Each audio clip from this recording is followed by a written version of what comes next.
Juges. Chapitre 7. Jérubbaal, qui est Gédéon, et tout le peuple qui était avec lui, se levèrent de bon matin, et campèrent près de la source de Harod. Le camp de Madian était au nord de Gédéon, vers la colline de Morée, dans la vallée. L'Éternel dit à Gédéon: le peuple que tu as avec toi est trop nombreux, pour que je livre Madian entre ses mains, il pourrait en tirer gloire contre moi, et dire: c'est ma main qui m'a délivré. Publie donc ceci aux oreilles du peuple, que celui qui est craintif, et qui a peur sans retourner s'éloigne de la montagne de Galaad. 22 000 hommes parmi le peuple s'en retournèrent, et il en resta 10 000. L'Éternel dit à Gédéon: le peuple est encore trop nombreux. Fais-les descendre vers l'eau, et là je t'en ferai le triage, celui dont je te dirai, que celui-ci aille avec toi, ira avec toi, et celui dont je te dirai, que celui-ci n'aille pas avec toi, n'ira pas avec toi. Gédéon fit descendre le peuple vers l'eau, et l'Éternel dit à Gédéon: tous ceux qui lapperont l'eau, avec la langue comme lappe le chien, tu les sépareras de tous ceux qui se mettront à genoux pour boire. Ceux qui lappèrent l'eau en l'apportant, à la bouche avec leurs mains, furent au nombre de 300 hommes, et tout le reste du peuple se mit à genoux pour boire. Et l'Éternel dit à Gédéon: c'est par les 300 hommes qui ont lappé, que je vous sauverai et que je livrerai Madian entre tes mains. Que tout le reste du peuple s'en aille chacun chez soi. On prit les vivres du peuple et ses trompettes. Puis Gédéon renvoya tous les hommes d'Israël chacun dans sa tente, et il retint les 300 hommes. Le camp de Madian était au-dessous de lui dans la vallée. L'Éternel dit à Gédéon pendant la nuit: lève-toi, descends au camp, car je l'ai livré entre tes mains. Si tu crains de descendre, descends-y avec Purah, ton serviteur. Tu écouteras ce qu'ils diront, et après cela tes mains seront fortifiées. Descends donc au camp. Il descendit avec Purah, son serviteur, jusqu'aux avant-postes du camp.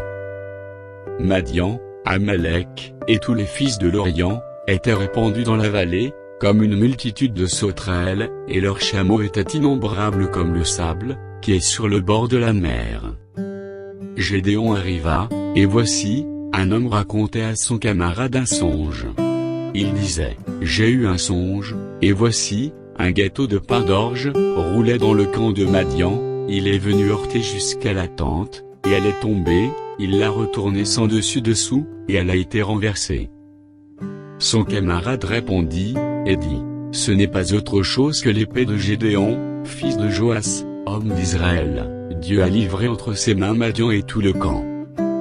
Lorsque Gédéon eut entendu le récit du songe et son explication, il se prosterna, revint au camp d'Israël, et dit: levez-vous, car l'Éternel a livré entre vos mains le camp de Madian.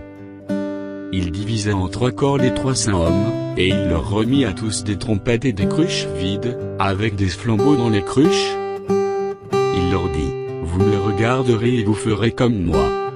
Dès que j'aborderai le camp, vous ferez ce que je ferai.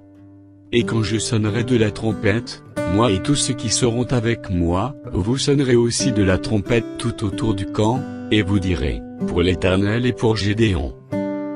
Gédéon et les 100 hommes, qui étaient avec lui arrivèrent aux abords du camp au commencement de la veille du milieu, comme on venait de placer les gardes.